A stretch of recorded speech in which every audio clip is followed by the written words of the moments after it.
Alors bonjour, c'est Fred, tipster du site gagnerfuté.com. Donc dans cette vidéo je vous propose un pronostic pour le vendredi 25 septembre, Lille-Nantes. Mais avant toute chose, je vous rappelle les derniers résultats qui datent d'ailleurs un petit peu, puisque les derniers pronostics dataient du 8 septembre, où on reste sur 3 paris gagnants consécutifs. Donc victoire de... Il y a eu le match nul remboursé 6-2 que je vous ai proposé sur Danemark-Angleterre, donc c'est un pari gagnant. Sur France-Croatie, la France a gagné 4-2, donc c'est un pari gagnant puisque je vous ai proposé le 1. Et puis sur le match Suède-Portugal, je vous ai proposé le 2. Et le Portugal a gagné 2-0. Donc une très belle série, 3 sur 3, parfait. Donc continuons ainsi. En fin de vidéo, je vais vous parler, j'ai des gros soucis en fait. Donc tout va être un petit peu perturbé, puisqu'en fait en deux mots, tous les espaces privés vont être bloqués. J'ai été alerté à partir du 17 septembre et c'est mis en place le 25. Donc ne vous inquiétez pas, il me faut 3 à 5 jours pour créer un site. La personne, le partenaire qui n'en est pas un, vraisemblablement tente de me racketter tout simplement. Donc je vais vous montrer quelques mails. Voilà, je suis pas une trompette.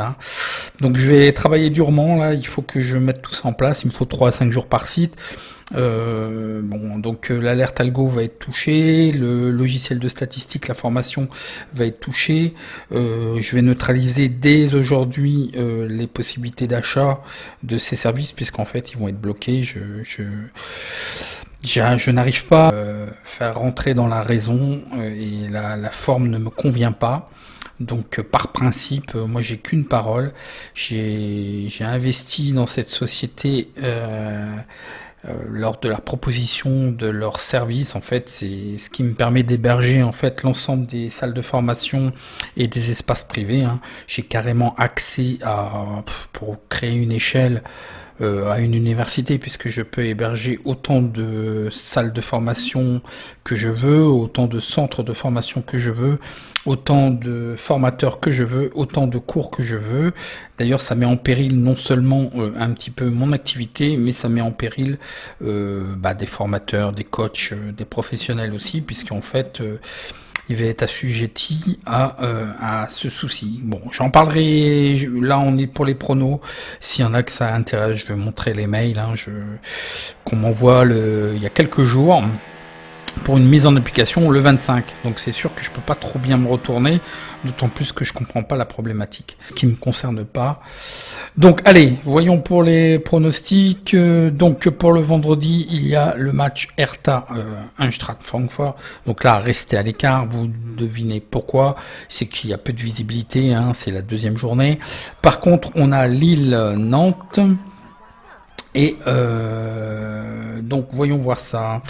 Ça va être un petit peu à l'arrache parce que je fais que ça de faire pas mal de choses là, et je devais mettre en application et activer le club et autres, mais l'espace privé va être aussi bloqué à partir de demain, donc il faut que je rebondisse. Donc ne vous inquiétez pas, je recrée dans 3 à 5 jours tous les espaces.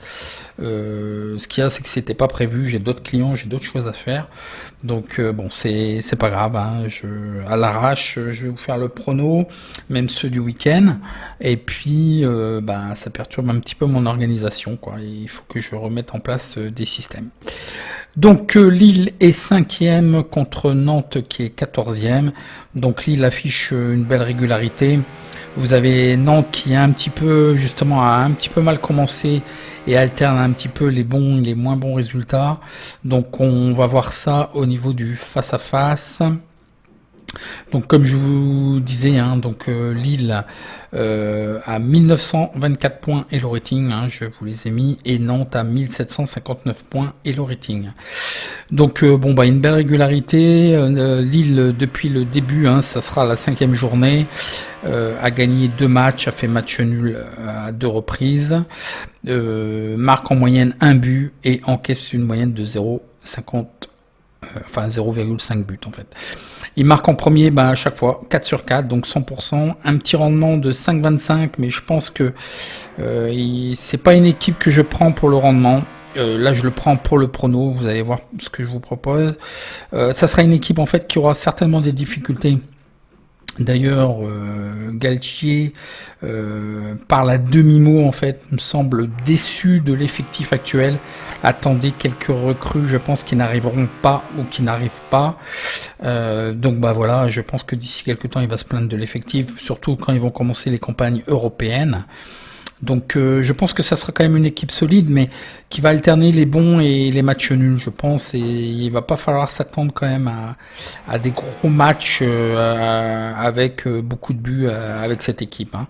Donc ils vont jouer avec leurs moyens. Je pense qu'ils ont quelque chose à faire, mais ça va se compliquer au moment de la campagne européenne, et là ils ont une opportunité face à Nantes. Donc Nantes, voilà, une reprise, mais assez terne, assez irrégulière. Par contre, ce qui est très étonnant, d'ailleurs, on peut le voir au niveau des cotes, c'est qu'il y a beaucoup de buts, ce qui n'est pas du tout le jeu nantais, hein, c'est plutôt du under, c'est pas du tout ça. D'ailleurs, les books se sont fait attraper, puisque voilà, c'était des over les 3 derniers matchs. Ça va être à voir, une certaine instabilité, une certaine mise en place, c'est normal, c'est le début du championnat. Donc ils ont gagné 25% de leurs matchs, ils ont fait match nul à 50%, ils ont perdu à 25%, ils font des over à 75%, des under à 25%, ils marquent en premier à 25% et ils ont encaissé en premier à 50%. Un rendement négatif de moins 49% sur cette équipe.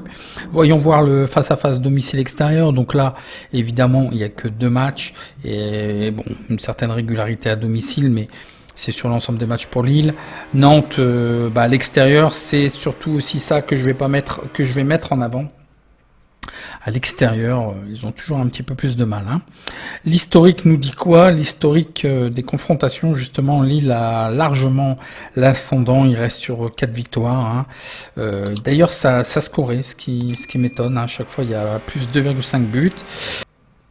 D'ailleurs, à domicile, Nantes n'a jamais gagné à domicile contre Lille. C'est une bête noire. D'ailleurs, je vous ferai certainement des vidéos sur les bêtes noires avec le logiciel de stats, toujours disponible, mais là, je vais complètement couper. Il y a un site en préparation réservé à la communauté qui est presque finalisé, où il y aura des échanges forums et autres. Donc voilà. Donc voilà pour ces statistiques. Je vais vous montrer un petit peu ce que je retiens au niveau des statistiques. Bon, donc j'ai établi une petite probabilité quand même de 45% pour la victoire à domicile, 35% pour le match nul et 20% pour la victoire à l'extérieur de Nantes. Une petite prédiction 1-0 certainement. Donc les éléments à prendre en compte sur ce match encore, donc c'est un match à 21h. Alors désolé, c'est un petit peu à l'arrache. D'ici je pense un quart d'heure, je remettrai sur le site l'ensemble des éléments. Donc quelques stats. Lille est sur une série d'invincibilité de 7 matchs en Ligue 1, donc ce qui est pas dégueu, est invaincu dans 15 des 17 derniers matchs en Ligue 1 à domicile. Lille a gardé sa cage inviolée dans 8 des 12 derniers matchs de Ligue 1 à domicile, donc c'est une reprise, il y a 12 matchs, mais on est à la 5e journée, mais c'est quand même notable et on reste en fait sur la même dynamique et sur la même forme en fait, la même physionomie et les mêmes dispositions tactiques et les mêmes schémas, donc ça risque de donner les mêmes résultats. L'équipe n'a pas encore énormément non plus évolué, ce qui est dommage.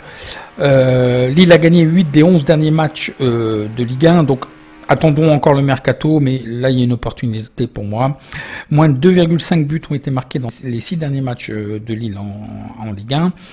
Et Lille, c'est ce qu'on a vu tout à l'heure, 0,5 buts encaissés à domicile. Nantes, il y a très peu de stats, puisque c'est une équipe très changeante, et c'est souvent le fait des équipes très changeantes. À savoir que il marque une moyenne de 0,5 buts par match à l'extérieur et que le FC Nantes n'a pas gagné contre Lille depuis 10 matchs. Alors la feuille de match, alors très très improbable, alors vous avez très bien vu maintenant, et c'était déjà un peu l'année dernière, il y a très peu d'informations sur les feuilles de match, hein. Il faut vraiment attendre 1 heure avant le match maintenant. Avant, on arrivait quand même à glaner quand même beaucoup de choses, mais je vois que voilà, au niveau communication, au niveau feuille de match, au niveau compo, ça va être très difficile. Donc normalement assez classiquement un 4-3-3 pour Lille, et puis Nantes devrait jouer en 4-2-3-1. Koulibaly serait, mais pour l'instant je n'ai pas l'information, serait absent. Remplacé par qui, on verra. Mais pour l'instant c'est pas confirmé, hein. C'est affiché mais pas confirmé. Les cotes, le 1 est à 1,75, le match nul à 3,45, la victoire extérieure à 5,10. Le BTS, les deux équipes marquent non à 2,08, oui à 2,08, non à 1,57. Le under est à 2,10 et le over est à 2,10 et le under est à 1,50. Donc là, sur ce match, qu'est-ce que je vous propose? C'est la victoire de Lille, en fait, hein. Le 1 a une cote de 1,75 qui est un petit peu limite. On est quand même en début de championnat, donc c'est limite. Vous pouvez la jouer. En fait, ce que je joue, c'est sur ce match-là, c'est la régularité de Lille. Je ne les vois pas perdre. Et je joue sur le fait aussi que Nantes est toujours moins bon à l'extérieur. Et je pense qu'il y aura certainement pas beaucoup de buts. Je pense que Lille a aussi des matchs à préparer. Donc là, ça est certainement un match à objectif pour Lille. Donc je les vois gagner. Je pense que c'est l'objectif de gagner. Nantes va jouer, je pense, le match à fond, hein, il n'y a pas de souci. Mais Lille, je les vois gagner certainement une courte victoire d'1-0. Vraiment, c'est ce que je vois. Donc de ce fait... Et puis même si c'est à contrario de ce qu'on a pu voir sur les derniers matchs pour Nantes, je vous propose de compléter, de sécuriser avec un under 2,5 qui est à 1,50, qui est acceptable. Donc voilà, cumuler les deux. Là sur ça, je vais jouer sur vraiment l'équipe de Lille qui doit profiter de ces instants pour engranger des points. Ce sera beaucoup plus compliqué pendant la période de la campagne européenne, hein. Donc en attendant, excusez de tout désagrément. En attendant, un petit like pour ceux qui ont aimé. N'oubliez pas de partager si vous voulez. Hashtag gagnerfuté. Et puis pour ceux qui veulent rester, voilà ce qui m'arrive. C'est que la société effectivement hébergeant, donc je vais cacher certaines informations, hein, donc je vous cache rien, ça date de 6 jours en fait. Cette société rencontre des problèmes, et vraisemblablement le problème c'est les flux et les stockages de vidéos. Donc ils me demandent une participation, sauf que moi à l'origine de cette société là, j'ai participé en achetant très très cher leurs services, mais j'ai bénéficié aussi d'un accès illimité, grosso modo, au niveau des salles, au niveau de la structure, mais j'ai quand même financé leur développement. Donc on est quand même assez nombreux, et jusqu'alors je ne stockais pas de vidéos puisque l'ensemble des formations sont stockées encore sur YouTube. Je dispose de 4 serveurs de stockage de vidéos que je n'utilise pas, et je leur ai signalé que je n'utilisais pas leur service de vidéo. C'est ce qui leur pose un problème de stockage et de gestion, et moi je vais utiliser mes propres serveurs vidéo de stockage, donc il n'y a aucun souci. Sauf que 6 jours avant, voilà ce qu'ils me disent, c'est que c'est du racket, hein. On me demande 20$ par mois, donc il faut que je facture, c'est très gênant pour les clients, et puis voilà, pour maintenir l'accès. D'autant plus que c'est vraiment, je n'aime pas du tout ce concept, c'est qu'en fait il n'y a pas de dialogue possible. Vous ne pourrez pas accéder à la zone administration après la date limite tant que vous n'aurez pas mis à jour votre compte. Donc soit vous payez, et puis vous continuez. Donc c'est pas une fortune, hein, 20$ par mois. Ok, je peux le comprendre, mais il faut savoir que cette société-là, il y a encore quelques temps, a vendu énormément de services et d'abonnements, et en fait c'était pas viable vraisemblablement par rapport à leur prix. Donc pourquoi continuer à se mettre une balle dans le pied? Donc en fait ils ont financé ce qu'ils n'ont pas réussi à faire après avec les nouveaux clients. Et puis maintenant ils demandent à tous les clients qui ont payé, en plus moi j'ai payé 3 fois plus cher que ce qu'il a été proposé dernièrement. Donc ok, il faut un peu de respect. Je suis quand même client depuis 4-5 ans de leur service, donc je suis très déçu. Je n'aime pas du tout ce concept et ce chantage en fait. Donc je vais tout bloquer. Et puis, j'ai la capacité de toute façon et les moyens de recréer ces espaces de formation. D'ailleurs, je me dis tout le temps, et je le fais tout le temps, c'est d'avoir toujours des plans B et des plans C. Et même, hein, vous savez ce qu'on dit, hein, vaut mieux toujours avoir un petit chez soi qu'un grand chez les autres. Eh ben, je ne l'applique pas, malheureusement à moi, pourtant je le sais très bien, c'est fini. Donc je pense que le divorce va être consommé. Par contre, ils vont pas s'en sortir comme ça parce que j'ai quand même payé, moi, une structure. Je mets en difficulté des personnes.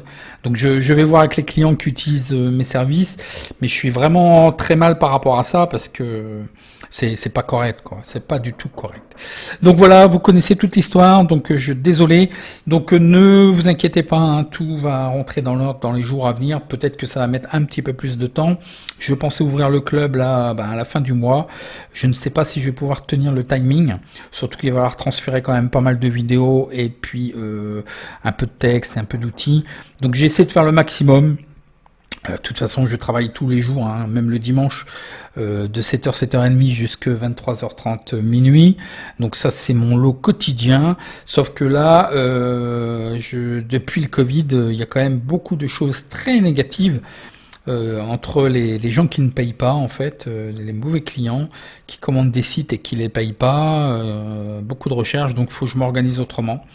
Donc là, je vais quand même, en plus, je voulais vous annoncer quand même, mais je pense que je vais le faire, c'est que d'être encore plus professionnel et se professionnaliser au niveau des paris sportifs, de développer un maximum de possibilités à 200% l'activité paris sportif. Donc voilà, donc ça commence un petit peu mal et déjà il faut que ça tourne au niveau de ce qui était prévu et ce qui a été offert et donné et vendu à mon niveau. Donc voilà quoi, je tiens mes engagements. Moi j'ai pas besoin de signer de contrat. Moi j'ai qu'une parole, hein, y a pas de souci, j'ai une parole d'homme. Et j'ai pas, voilà quoi. Bon, désolé, et puis je vous donne rendez-vous pour les prochaines vidéos et les prochains pronos. À très bientôt et merci.